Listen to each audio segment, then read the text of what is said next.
Are your low thyroid symptoms caused by an adrenal problem? Let's find out.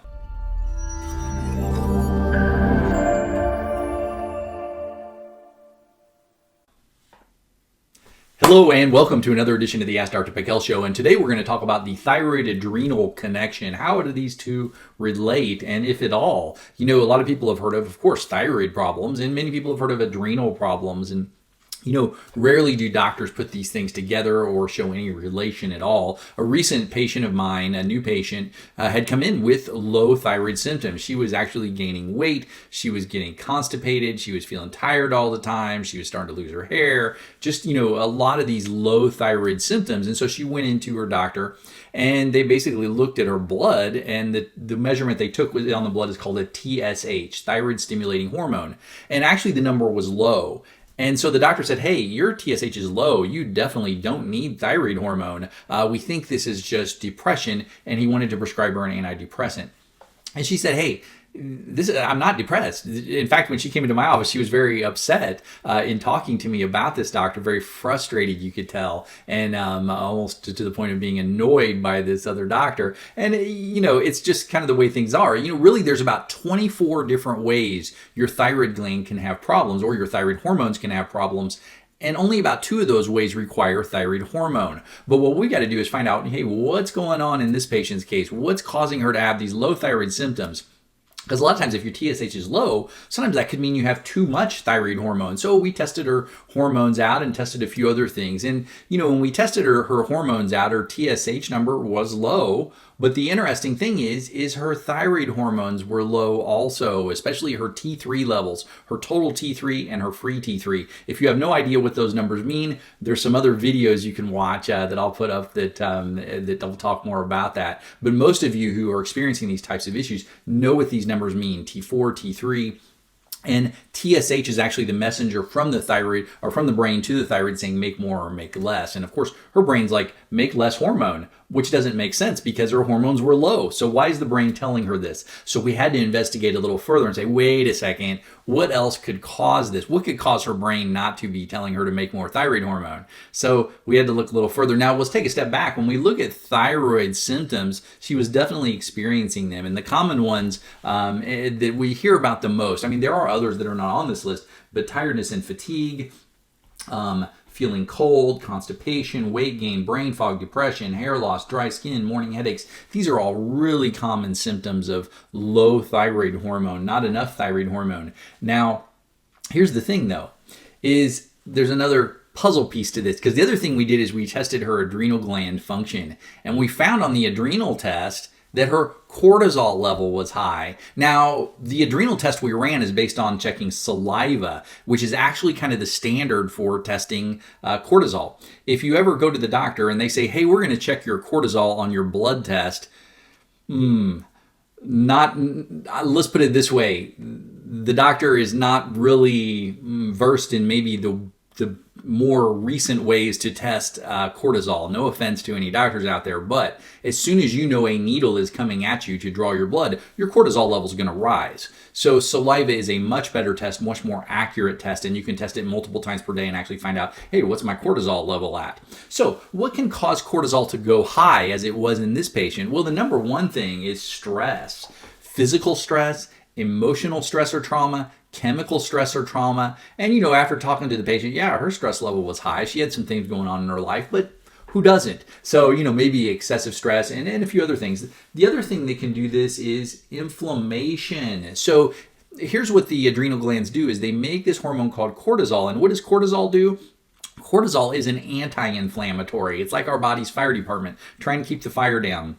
The key is we can have inflammation, because when we checked her blood, we also looked at what's called a CRP marker, a glycane marker, ESR, and some of those tests were actually elevated, showing she had inflammation. The problem is they don't tell what's causing the inflammation. Inflammation is a fire in the house, and you got to find out what's causing the fire. Is it an infection, active infection, chronic infection?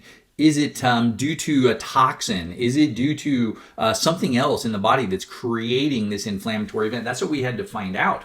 Another thing that can elevate cortisol are blood sugar issues. Whether you have low blood sugar or high blood sugar, both of these can affect your cortisol levels. Now, what happens is cortisol not only helps to keep down inflammation, but cortisol kind of comes in between meals and when you're sleeping to keep your blood sugar stable. And again, it pulls stored blood sugar out of your liver, out of your muscles, because your brain has to have this constant supply of blood sugar even when you're sleeping. So we need cortisol. So a blood sugar problem, like too high blood sugar, too low blood sugar, can sometimes cause cortisol to fluctuate and spike up high and create problems there too. Another way cortisol can go up high, and I've seen this one before, exogenous cortisone. What does exogenous mean? It means something from outside the body, something that wasn't created in the body. This would be like in fact, a good example of this is I had a patient recently that, not this patient that I'm talking about, but another patient who we tested their sample and their cortisol level was through the roof.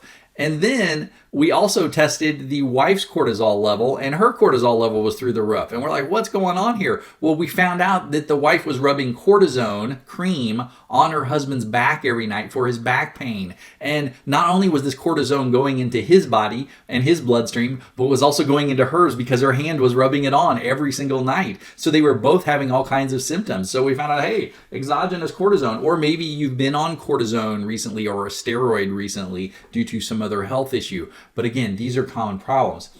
Now, what can happen here with high cortisol? So that high cortisol can basically, well, in fact, let's draw a little line here.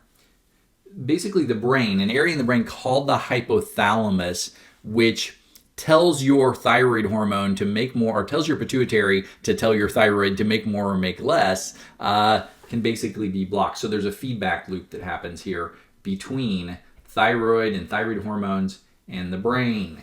And what happens is if you have high cortisol, didn't really write that, that blocks that feedback loop. So now the brain's like, hey, I think we have too much thyroid hormone, lower production. And then suddenly the TSH, like in this woman's case, went low. So what the heck is going on? Yeah, that's not going to be seen or discovered very often because it's rarely looked for. But in this woman's case, we found that cortisol level to be high. So this was one mechanism that was occurring with her. The other mechanism is basically our thyroid hormones have to convert, meaning our T4 that our thyroid makes has to turn into this hormone called T3. That's the active hormone that ends up going to your cells to give you metabolism. That conversion of T4 to T3 mainly occurs in the liver and the gut.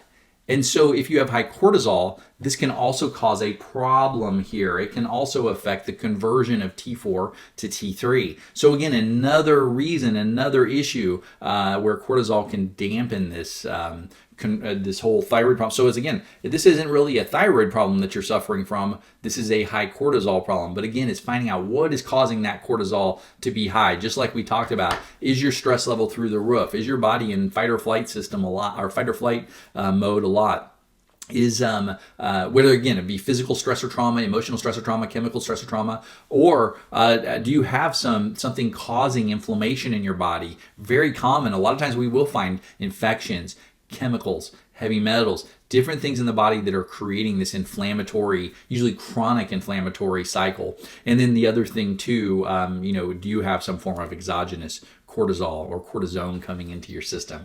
All right, so the thing you've got to find out is what it is, get rid of those things, and then the thyroid hormone should get back on track normally, and then we should be able to recheck your blood and say, hey, everything's working again, and then the symptoms should go away. So again, just another reason why you can have a thyroid hormone issue that's not due to a thyroid problem. All right, hopefully that gave you some great information. God bless, and I'll see you on the next one. Also, watch this next video. I think you'll really like it. Talk to you soon.